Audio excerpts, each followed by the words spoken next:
ప్రభునందు అత్యంత ప్రియులైనటువంటి మా ప్రియులందరికీ ప్రభునామన మీకు మా శుభావందనాలు తెలియజేస్తున్నాం. ఈ దినమున మన యొక్క బైబిల్ పఠనము పరిశుద్ధ గ్రంథం బైబిల్ను ఆధారం చేసుకొని ప్రసంగి గ్రంథము 7వ అధ్యాయం 8వ వచనము ప్రకారం కార్యారంభం కంటే కార్యాంతము మేలు అని ఈ వచనాన్ని ఆధారం చేసుకొని గత దినాల నుంచి మనము మత్తయి సువార్తలో నుండి కొన్ని విషయాలను చూస్తున్నాం. ఈ దినమున కూడా మత్తయి సువార్త 5వ అధ్యాయము 31వ వచనము 32వ వచనము మనము చదువుకుంటాము. తన భార్యను విడనాడు వాడు ఆమెకు పరిత్యాగ పత్రిక ఇయ్యవలనని చెప్పబడి ఉన్నది కదా. నేను మీతో చెప్పినది ఏమనగా, వ్యభిచార కారణమును బట్టి గాక తన భార్యను విడనాడు ప్రతి వాడును ఆమెను వ్యభిచారిణిగా చేయుచున్నాడు. విడవబడిన దానిని పెండ్లాడువాడు వ్యభిచరించుచున్నాడు.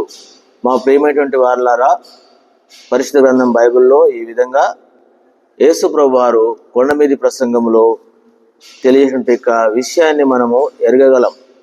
ఎందుకు అనంటే, తన భార్యను విడనాడు వాడు ఆమెకు పరిత్యాగ పత్రిక ఇయ్యవలనని చెప్పబడి ఉన్నది కదా అని అంటాడు. భార్యను విడనాడాలనుకుంటే ఏం చేయాలంటే ఆమెకు పరిత్యాగ పత్రిక ఇవ్వాలని మోషే ద్వారా దేవుడు ఇచ్చినాడు. అందుకనే పరిత్యాగ పత్రిక ఇవ్వాలని చెప్పబడి ఉంది కదా. ఎక్కడుంది ఈ విషయము అని అంటే, ద్వితీయోపదేశకాండము 24వ అధ్యాయం 24వ అధ్యాయంలో ఈ విధంగా దేవుడు రాసినటువంటి మోషే గారు చెప్పినటువంటి మాట మనకు కనబడుతుంది. దాని ఈ యొక్క విషయాన్ని పూర్తిగా మనం గమనించవలసిన వారంగా ఉంటున్నాం. ఈ దినాలలో క్రైస్తవులలో జరుగుతున్నటువంటి విషయాలను మనం ఎరగలం. 24 మాట నుంచి, ఒక స్త్రీని పరిగ్రహించి ఆమెను పెళ్లి చేసుకున్న తర్వాత ఆమె యందు మానభంగ సూచన ఏదో ఒకటి అతనికి కనబడినందున ఆమె మీద అతనికి ఇష్టము తప్పిన యెడల అతడు ఆమెకు పరిత్యాగ పత్రికను వ్రాయించి ఆమె చేతికిచ్చి తన ఇంటి నుండి ఆమెను పంపివేయవలెను.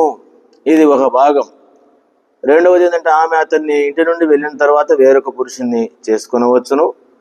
ఆ వేరొక పురుషుడు కూడా చనిపోయిన తర్వాత మళ్ళా తిరిగి లేక పురుషుడు ఆమెను కూడా పరిత్యాగ పత్రిక ఇచ్చేసి ఆమెను కూడా వెళ్ళగొడితే, వద్దనుకుంటే అతని దగ్గర కూడా సరిగా లేదు ఆమె, తిరిగి మళ్ళా ఆమె రెండో వాని దగ్గరికి రాకూడదు. అంటే మొదటి వాడు పంపించేసినాడు, రెండో వాడిని కూడా వివాహం చేసుకుంది పరిత్యాగ పత్రికను బట్టి. తిరిగి ఆయన దగ్గర కూడా తన యొక్క విధానం సరిగా లేకపోతే అతడు కూడా పంపించేసినాడు. కానీ తిరిగి ఏం రాకూడదు అంటే, మొదటి వ్యక్తి దగ్గరికి తిరిగి రాకూడదు. ఇది దేశంలో అపవిత్రత అనేటువంటి విషయము రాయబడి ఉంది.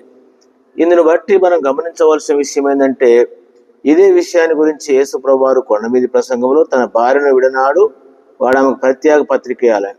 నేను చెప్పేది ఏంటంటే, వ్యభిచార కారణం తప్ప నేను చెప్పేది ఏమంటే, వ్యభిచార కారణం బట్టి కాక తన భార్యను విడనాడు ప్రతివాడు ఆమెను ఏం చేస్తున్నాడు, వ్యభిచారిగా చేస్తున్నాడు. విడవబడిన దాన్ని వివాహం చేసుకునేటువంటి వాడు కూడా ఏం చేస్తుందంట, వ్యభిచారం చేస్తున్నట్ట. కాబట్టి ప్రియులారా, పరిశుద్ధ గ్రంథం బైబిల్ని ఆధారం చేసుకొని చూస్తే వ్యభిచారులకు పరలోక రాజ్యము లేదు అనేటువంటి విషయము మనకు తెలుసు. ఇదే మత్తయి సువార్త 19వ అధ్యాయంలో యేసు ప్రభు వారిని ఈ విధంగా ప్రశ్నించినటువంటి వాళ్ళు మనకు కనబడతా ఉంటారు. శాస్త్రులు, పరిసయ్యులు ప్రభుని ప్రశ్నించినారు. 19వ అధ్యాయము మత్తయి సువార్త 19వ అధ్యాయము 3వ వచనం, పరిసయ్యులు ఆయనను శోధింపవలనని ఆయన యొద్దకు వచ్చి, ఏ హేతు చేతనను పురుషుడు తన భార్యను విడనాడటం న్యాయమా అని అడగగా, ఆయన సృజించిన వాడు ఆది నుండి వారిని పురుషునిగాను స్త్రీనిగాను సృజించెను. ఇందు నిమిత్తం పురుషుడు తల్లిదండ్రులను విడిచి తన భార్యను అత్తుకొనును, వారిద్దరూ ఏక శరీరం ఉందని చెప్పినని మీకు తెలియదా, చదవలేదా అన్నాడు. కాబట్టి వారికను ఇద్దరు కాక ఏక శరీరముగా ఉన్నారు కనుక దేవుడు జతపరిచిన వారిని మనుషుడు వేరుపరచకూడదని చెప్పాను. అందుకు వారు, అలాగైతే పరిత్యాగ పత్రిక ఇచ్చి ఆమెను విడనాడమని మోషే ఎందుకు ఆజ్ఞాపించని వారిని ఆయన అడగగా, ఆయన మీ హృదయ కాఠిన్యమును బట్టి మీ భార్యలను విడనాడ మోషే సెలవిచ్చను కానీ ఆది నుండి అలాగూ జరగలేదు. అయినా ప్రభు ఏమంటాడు మళ్ళా, మరియు వ్యభిచారము నిమిత్తమే తప్ప తన భార్యను విడనాడి మరి ఒకతిని పెళ్లి చేసుకున్నవాడు వ్యభిచారం చేయుచున్నాడనియు, విడనాడబడిన దానిని పెళ్లి చేసుకున్నవాడు వ్యభిచారం చేయుచున్నాడనియు మీతో చెప్పుచున్నానని వారితో చెప్పాను. ఈ విషయంలో శిష్యులు అన్నారు, భార్య భర్తలకు ఇట్లాంటి సంబంధం ఉందని. అంటే సంబంధం అయితే ఎవడు పెళ్లి చేసుకోవాలంటే దేవుడు అనుగ్రహించిన వాళ్ళు ఉంటారు అని అంటారు. వివాహం చేసుకోకుండా ఉంటారు అని అర్థం. దేవుని బిడ్డలారా, గమనించవలసిన విషయం ఏంటంటే, మీ హృదయ కాఠిన్యమును బట్టి మోసే చెప్పినాడు కానీ భార్యను ఎట్టి పరిస్థితుల్లో విడనాడకూడదు. భర్త కూడా అంతే, భార్య కూడా అంతే. అందుకనే మీరు ఒకరు విడనాడవద్దు అని చెప్పేసి పౌలు కూడా చెప్తా ఉంటాడు. కాబట్టి వివాహం చేసుకున్నటువంటి వారికి చెప్పేటువంటి మాటలు ఏంటంటే, వారిద్దరూ దేవుని కొరకు నమ్మకంగా జీవించవలసిన వారుగా ఉంటున్నారు. ఇది ముఖ్యమైన విషయం. అందుకనే విడాకులు అనేది విషయం కరెక్ట్ కాదు. కాబట్టి ఎందుకు అనంటే, వారి జీవితాల్లో మార్చబడి దేవుని కొరకు నమ్మకంగా జీవించడం అనేది అవసరమైన విషయం. నేను ఈ విషయాల గురించి ఇంకొక విషయం కూడా నేను మీకు గుర్తు చేయాలని తలస్తూ ఉన్నాం. ఇప్పుడు వారి విడాకులు తీసుకొని ఇద్దరు కూడా వేరువేరుగా వివాహం చేసుకుంటే కూడా వారిద్దరు వ్యభిచారుల కిందనే బైబిల్ పరిగణిస్తుంది. మార్క్స్ వార్త ఇంకొంచెం వివరంగా మార్కు గారు రాసినారు. మార్క్స్ వార్త 10వ అధ్యాయం 10. ఇదే సందర్భాన్ని వాళ్ళు అడుగుతారు.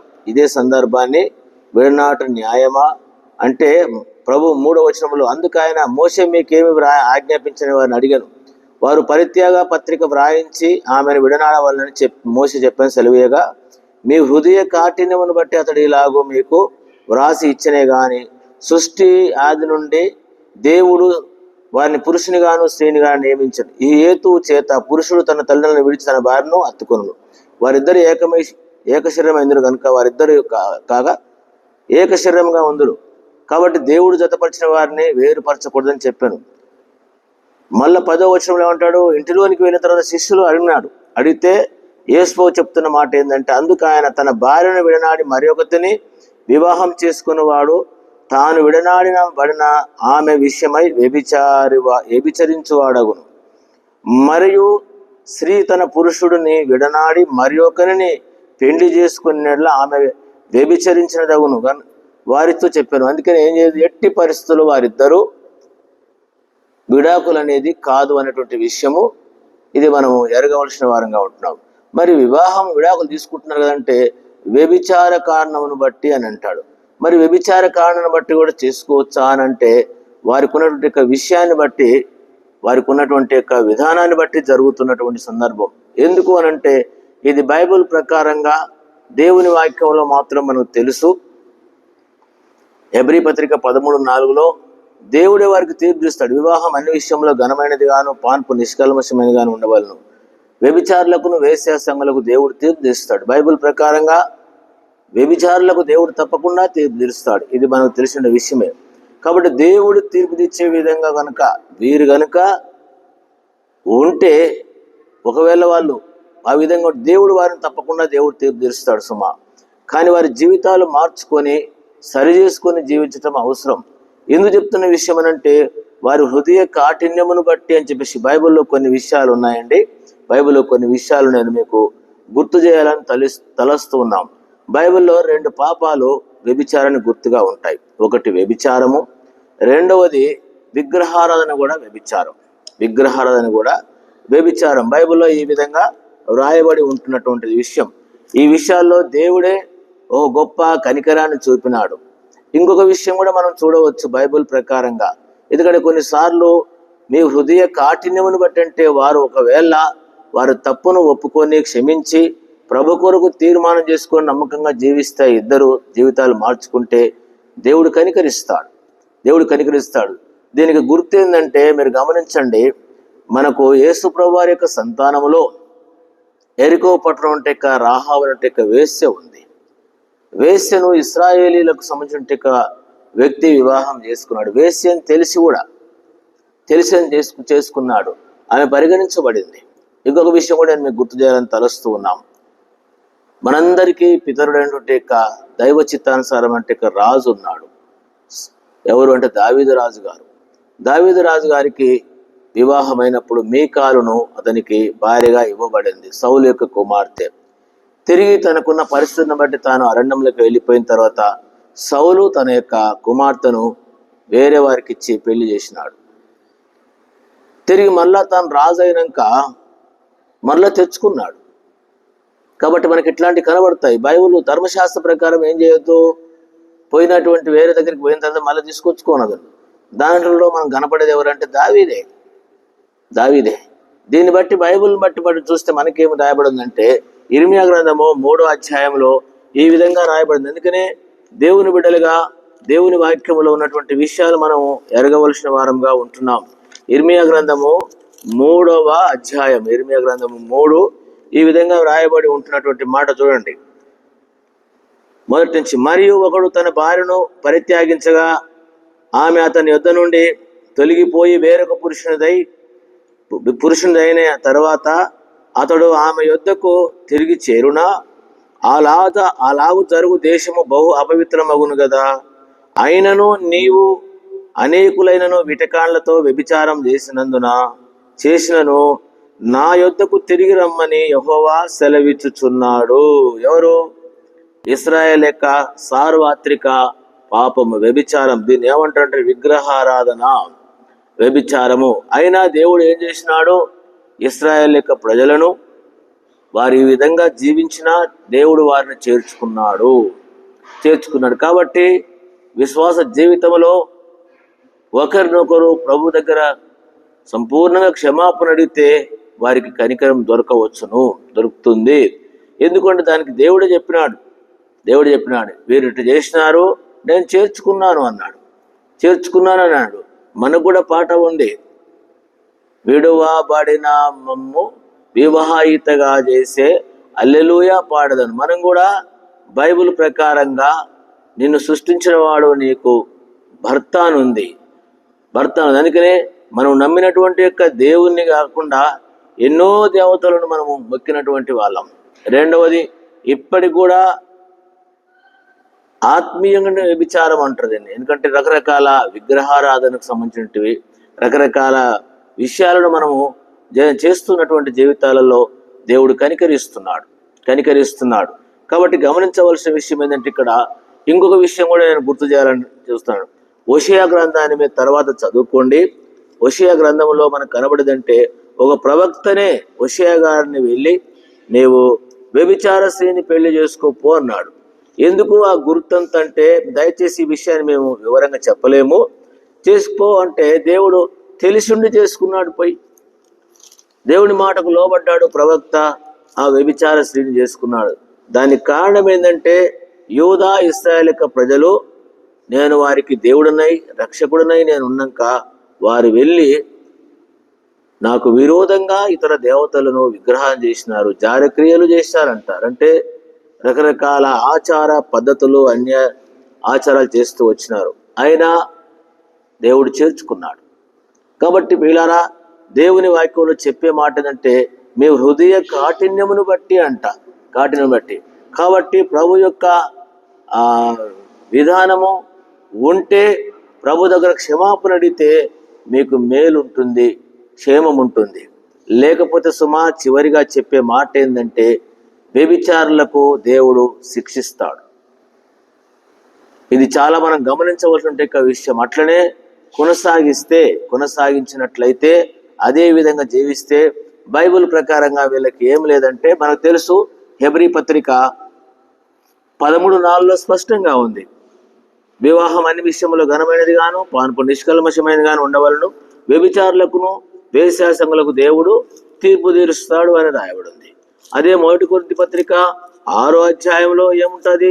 వ్యభిచారులకు వీళ్ళందరికీ కూడా ఏం లేదు, దేవుని రాజ్యం లేదు. 6:9 నుంచి ఉంటుంది మాటలన్నీ కూడా, వారికి దేవుని రాజ్యమే లేదు అని రాయబడి ఉంది. కాబట్టి అదే విధంగా దుర్మార్గంగా జీవించినట్లయితే దేవుని యొక్క రాజ్యము లేదని మనం ఎరగవలసిన వారంగా ఉంటున్నాం. 9వ వచనం, అన్యాయస్తులు దేవుని రాజ్యమునకు వారసులు కానేరని తెలదా? మీకు తెలియదా? మోసపోకుడి, జారులైనను, విగ్రహాధికులను, వ్యభిచారులైనను, ఆడంగితనం గలవారైన, పురుష సంయోగులను, దొంగలైనను, లోగులైనను, త్రాగుబోతులైన, దూషకులైన, దోసుకుని వారు దేవుని రాజ్యమునకు వాళ్ళకు లేదు. దేవుని రాజ్యం లేదు. క్షమాపణ కోరి జీవిస్తే బాగుంటుంది. కాబట్టి చదివినటువంటి వచనాలను మీరు గుర్తించి భయంకర దినం అంటున్నాము. ఇది క్రైస్తవులకు మాత్రం చెప్తున్నటువంటి యొక్క సందేశం. ఎందుకంటే యేసు ప్రభువు వారు తన శిష్యులకు చెప్తున్నటువంటి అటువంటి వాళ్ళకు తన సమీపంగా ఉన్నటువంటి వాళ్లకు మీరు ఈ విధంగా ఉండండి అని చెప్తున్నాను. నేను కూడా ఆ విధంగా ఇశ్రాయేలు ప్రజల విషయంలో ఉన్నానని మనకు కొన్ని మాదిరికరమైన విషయాలను చెప్తూ వచ్చాం. దావీదు రాజు గురించి, అట్లనే ఇంకా మరి ఆ యొక్క స్త్రీని గురించి, ఏది రాహాబు గురించి, ఇంకా బైబిల్లో కొన్ని విషయాలు హోషేయ గారు చేసినటువంటి కార్యాల గురించి. ఇంకా చివరిగా గమనించవలసిన విషయం ఏంటంటే ప్రకటన గ్రంథము 3వ అధ్యాయంలో అంటాడు. ప్రకటన గ్రంథము 3:2లో కూడా ఏముంటుంది? ఒక సంఘములో ఒక స్త్రీ ఉన్నట్టుగా మనం చూస్తున్నాం. ఎవరంటే వ్యభిచారం యొక్క జీవితం జీవించేటువంటి స్త్రీని ఉండనిస్తున్నావు. కాబట్టి గమనించండి, 2వ అధ్యాయము తుయతైరలో ఉన్నటువంటి విషయాన్ని గురించి మాట్లాడుతున్న మాట 20వ వచనం, 2:20, ప్రకటన గ్రంథము 2:20. అయినను నీ మీద తప్పు ఒకటి నేను మోపవలసింది ఏదనగా, తాను ప్రవక్తనని చెప్పుకొనుస్తున్న యెజబెలను స్త్రీని ఉండనిస్తున్నావు. జారత్వం చేయుటకును విగ్రహములకు బలిచ్చిన వాటిని తినుటకును అది నా దాసులకు బోధించు వారిని మోసపరుచున్నది. మారు మనసు పొందుటకు నేను దానికి సమయం ఇచ్చితిని గాని దాన్ని జారత్వమును విడిచిపెట్టి మారు మనసు పొందనల్లదు. ఇదిగో నేను దానిని మంచము పట్టించి దానితో కూడా వ్యభిచరించు వారు దాని క్రియల విషయమై మారు మనసు పొందిన కానీ వారిని బహు శ్రమల పాలు చేస్తాను. దానికి కూడా ఏం చేస్తారంట? శిక్ష విధిస్తానన్నాడు. కాబట్టి వ్యభిచారులకు, వేశ్య సంఘులకు దేవుని యొక్క రాజ్యములో పాలు లేదు. చివరి యొక్క మాట కూడా గమనించండి. 21వ అధ్యాయము ప్రకటన గ్రంథము 21లో 8వ వచనం, ప్రకటన 21:8లో ఈ విధంగా వ్రాయబడ్డ సంగతులు మనందరికీ తెలుసు. పిరికివారు, అవిశ్వాసులు, అసహ్యులు, నరహంతకులు, వ్యభిచారులు, మాంత్రికులు, విగ్రహారాధికులు, అబద్ధికులు అందరూ అగ్నిగంధకములతో మండు గుండములో పాల్గొంటారు. కాబట్టి పిల్లారా గమనించండి, మత్తయి సువార్తలో మనం చదువుకున్న విధంగా వ్యభిచారము దేవుని దృష్టిలో నేరమైనది. కాబట్టి అందుకనే వారు ఆ విధంగా చెప్పినారు. అయినా వారు కనికరించి దేవుని యొక్క దగ్గర క్షమాపణ అడిగితే బాగుంటుంది. లేదనుకుంటే వారు ఏ విధంగానైతే ప్రభు చెప్పినాడో ఆ విధంగా చేసుకుంటే బాగుంటుంది, ఒప్పుకొని జీవిస్తే బాగుంటుంది. లేకపోతే ఇట్లాంటి వారికి దేవుడు తప్పకుండా శిక్షిస్తాడు, తీర్పు ఉంది. కాబట్టి ఆ తీర్పాలు కాకుండా ప్రభు కొరకు నమ్మకంగా జీవించటం అవసరం. ప్రభు సహాయపడిన ప్రియమైన తండ్రి, బాగా దీవించమని వేసుకున్నాం ప్రాణం చేరుకుంటున్నాను తండ్రి. మన తండ్రి దేవుని యొక్క ప్రేమ, మన ప్రభువైన యేసుక్రీస్తు కృప, పరిశుద్ధాత్మ సహవాసం తోడై ఉండును గాక మనందరికీ. Praise Lord, praise lord.